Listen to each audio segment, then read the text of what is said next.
Halo para pendengar, dimanapun kalian berada. Akhirnya, setelah sekian lama, gue akan menjawab pertanyaan yang sering kalian tanya. Apa bagusnya Overlord, dan kenapa gue terus-menerus ngebahas judul yang satu ini.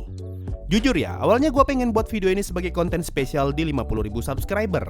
Tapi karena gue belum nemu mood yang tepat untuk nulis skrip ini, akhirnya ketunda sampai 100.000 subscriber. Dan ujung-ujungnya ketunda lagi sampai sekarang. Oke lah, sebelum gue jelasin, mari kita satukan perspektif dulu. Video ini ada bukan untuk meyakinkan kalian ataupun menghasut kalian untuk nonton Overlord.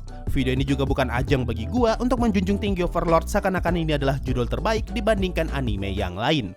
Kalian bebas untuk suka atau tidak, karena anime dengan rating tertinggi seperti Fullmetal Alchemist Brotherhood tetap saja ada yang gak suka. Tapi gua pun juga bebas untuk beropini tentang apa yang gua suka dan apa yang gua gak suka. Oke, mari kita mulai. Gue pertama kali tahu Overlord ketika season 1-nya rilis. Pada saat itu gue hanya sekedar nonton dan tidak begitu paham maksud ceritanya. Singkat cerita season 2-nya rilis dan gue pun masih nggak begitu paham dengan konteks ceritanya. Intinya ada orang yang jadi tengkorak dan pengen nguasain dunia. Lalu di akhir season 2 muncul pengumuman kalau season 3-nya bakalan rilis dalam beberapa bulan ke depan. Nah dari sini gue iseng-iseng nyari spoiler di internet dan sangat heran kenapa ada banyak orang yang sudah tahu ceritanya duluan padahal animenya masih belum rilis. Akhirnya di sini gue tahu kalau ternyata ada yang namanya light novel dan Overlord adalah adaptasi dari light novel.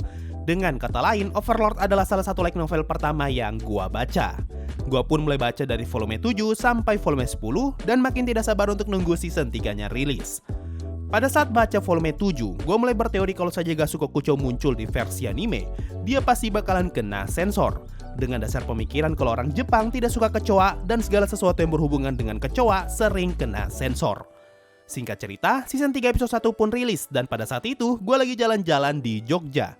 Hari itu gue lagi numpang tidur di kos teman yang ada di Jogja dan kita nonton bareng opening Overlord season 3. Di sini, gue benar-benar kena hype-nya ketika ngeliat Gasuko Kuchou ternyata beneran kena sensor di opening. Makanya yang diperlihatkan cuma jubahnya doang. Dan ketika gue ngeliat semua Goblin Army yang Henry miliki, itu semangatnya bukan main karena gue nunggu 10.000 tentara Goblin yang bakalan dia panggil.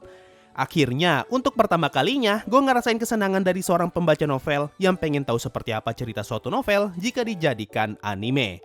Waktu pun berlalu dan gue nonton season 3 dengan perasaan puas.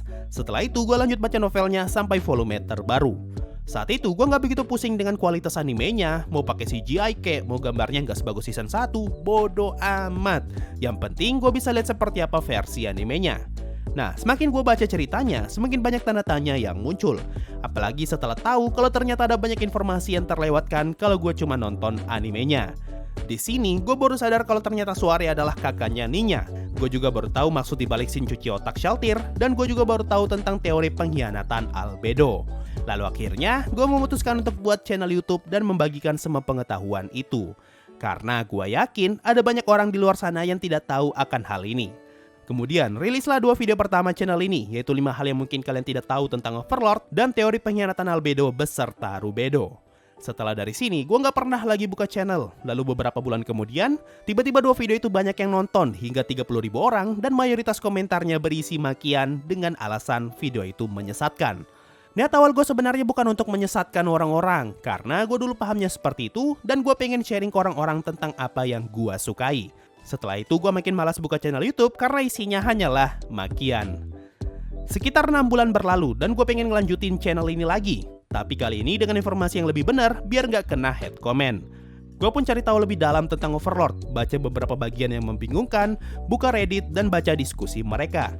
Semua itu ngebuat gue lebih paham kalau ternyata video gue pada saat itu memang banyak yang salah. Tapi setidaknya gue tahu kalau video itu hanya salah di bagian cuci otak Shaltir dan teori pengkhianatan Albedo. Untuk teori pengkhianatan Albedo, teori itu memang ada dan sampai saat ini masih sangat kuat. Cuma cara gue menyampaikan teori ini kurang tepat, makanya orang-orang beranggapan kalau video itu menyesatkan. Dan untuk video cuci otak Shaltir, saat itu gue salah paham dengan perkataan para kardinal di volume 10 dan mengira kalau itu adalah alasan kenapa Shaltir tercuci otak. Nah, pada saat inilah gue semakin suka dengan lore-nya Overlord, terutama setelah gue tahu tentang teori pengkhianatan Albedo. Siapa coba yang mengira plot sebesar ini berpotensi untuk muncul hanya karena tindakan kecil Ainz di awal season yang mengubah deskripsi Albedo menjadi mencintai Momonga. Pada saat itu, ini adalah momen termind blowing yang pernah gua rasakan sepanjang menonton anime. Sudah banyak judul anime yang gue tonton pada saat itu, tapi hanya Overlord yang ngebuat gue merasa terbodohi. Sebuah scene yang dianggap remeh karena terkesan komedi, ternyata adalah bom waktu yang sudah dipersiapkan untuk meledak di saat yang tepat. Makanya jangan heran kenapa di beberapa video gue sering bilang kalau teori pengkhianatan albedo adalah alasan kenapa gue suka dengan ceritanya Overlord. Nah, itu tadi alasan pertama sekaligus alasan terbesar kenapa gue suka dengan Overlord. Meskipun banyak orang yang menghujat gue karena ngebahas Overlord, tapi hal itu sama sekali tidak membuat gue membenci Overlord. Alasan berikutnya kenapa gue suka banget dengan Overlord karena ceritanya saling terhubung dan punya banyak plot tersembunyi. Seperti yang gue jelasin di konten kenapa Shaltir bisa bertemu Platinum Dragon Lord. Di video itu gue jelasin kalau author Overlord memang sengaja menyimpan banyak clue yang nantinya akan terhubung dengan cerita di masa depan. Sehingga kalau kalian mencoba mencari tahu suatu topik, rasanya seperti sedang bermain puzzle dengan menghubungkan satu kalimat dengan kalimat yang lain. Nah, salah satu contoh plot tersembunyi yang paling gue sukai adalah pertemuan Demiurge dan Rainer. Video tentang rencana besar Rainer adalah video paling menyenangkan yang pernah gue buat karena video di teori itu murni gue susun sendiri tanpa melihat teori orang lain. Contoh lainnya tentu saja adalah teori pengkhianatan albedo. Kita dibuat kaget dengan perkataan albedo di volume 6 yang ngomong Ainz Olgon Kudaranai. Lalu setelah ditarik mundur, ternyata perkataan itu terhubung dengan tindakan Ainz di volume 1 yang mengubah deskripsi albedo.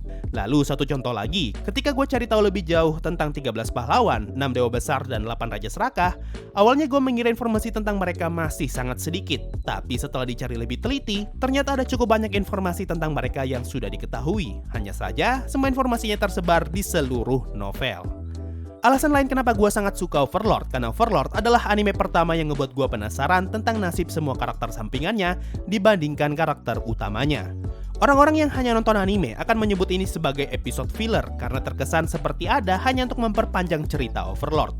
Bukannya menceritakan perkembangan Ainz dan Nazarik, animenya malah menceritakan tentang Lizardman, Henry, Nefirea, Climb, Brain, Worker, bahkan nanti season 4 atau 5 bakal lebih fokus ke Neya. Padahal, justru karena Overlord menjadikan cerita tentang mereka, kita sebagai pembaca jadi lebih terikat dengan semua karakternya. Kita semua penasaran akan seperti apa nasib mereka ke depannya, karena kita tahu semua yang berurusan dengan Nazarik kalau bukan mati dibantai, ya bakalan hidup untuk dimanfaatkan. Mari kita ambil contoh volume 14 kemarin. Di saat novelnya akan rilis, kita semua sama-sama bertanya loh akan seperti apa kondisi Rest the Kingdom setelah dibantai. Siapa saja karakter yang bakalan mati, dan akan seperti apa nasib semua karakter sampingan kita.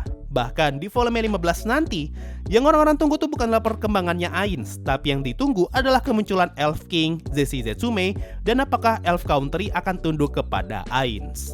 Andaikan Overlord tidak begitu memperdulikan karakter sampingannya dan lebih fokus ke Ainz dan Nazarik, gua rasa Overlord hanya akan jadi sekedar cerita isekai mainstream. Hal berikutnya yang ngebuat gua suka Overlord karena anime ini sangat asik untuk dibahas dan juga diteorikan. Percaya tidak percaya, gue sering baca komentar kalian dan sering banget nemu komentar di mana kalian berteori dan teori itu benar.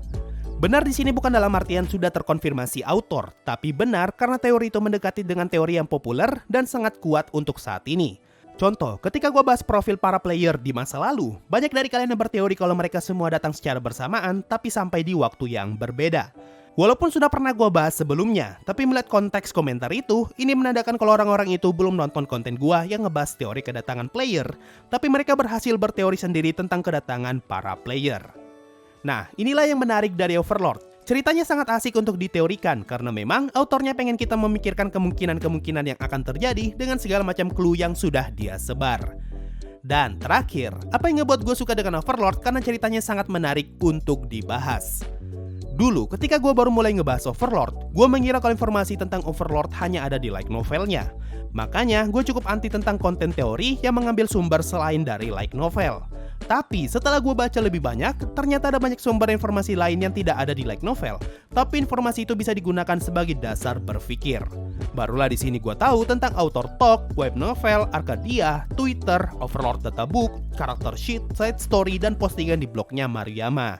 Semua fakta ini ngebuat gue makin suka dengan konten Overlord karena ternyata lore Overlord jauh lebih besar daripada yang gue kira. So, itu tadi beberapa alasan kenapa gue suka ngebahas Overlord dan apa sih bagusnya cerita ini. Gue sangat mewajarkan buat mereka yang tidak tahu apa bagusnya Overlord kalau mereka hanya nonton animenya. Karena memang pengalaman terbaik untuk menikmati cerita Overlord adalah dengan membaca light novelnya dan muncul rasa penasaran tentang lore ceritanya. Itu adalah gerbang awal untuk membuat kalian kagum dengan cerita Overlord yang sangat asik untuk disatukan bagaikan sedang bermain puzzle. Mungkin itu saja untuk video kali ini. Makasih semua yang sudah mendengarkan sampai di titik ini. Sampai jumpa di video berikutnya. Dan bye-bye. Yo, waktunya Saweria.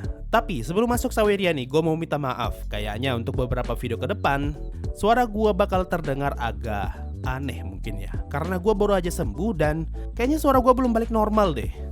Ada dari suaminya Kuriyama Mira. Ada rekomendasi manhwa action yang punya banyak chapter, tapi yang underrated. Gini bro, gue nggak tahu list rating manhwa, jadi gue nggak tahu mana yang underrated dan mana yang tidak. Tapi kalau lu minta rekomendasi manhwa, bagi gue semua manhwa action itu bagus karena rata-rata ceritanya mirip.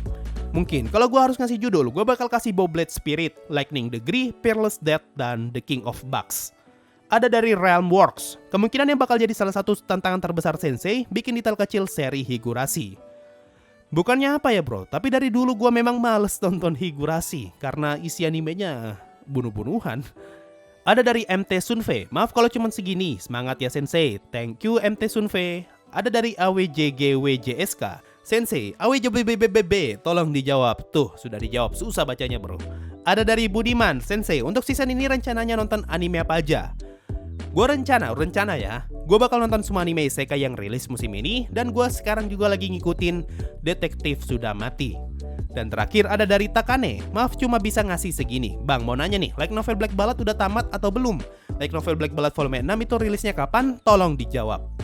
Gue nggak tahu ya apakah light novelnya udah tamat atau belum, tapi gue coba baca di Reddit, katanya si autornya udah kehilangan semangat nulis. Jadi anggap aja hiatus alias ya palingan udah mati tuh series. Nah untuk pertanyaanmu tentang volume 6, gue cek di Kindle Apps, light novelnya yang terjemahan Inggris resmi sudah sampai volume 7. Ini artinya volume 6 yang lu tanyakan sudah lama rilis. So itu tadi dari Saweria, makasih semua yang sudah donasi dan gabung jadi membership. Thanks a lot and bye-bye.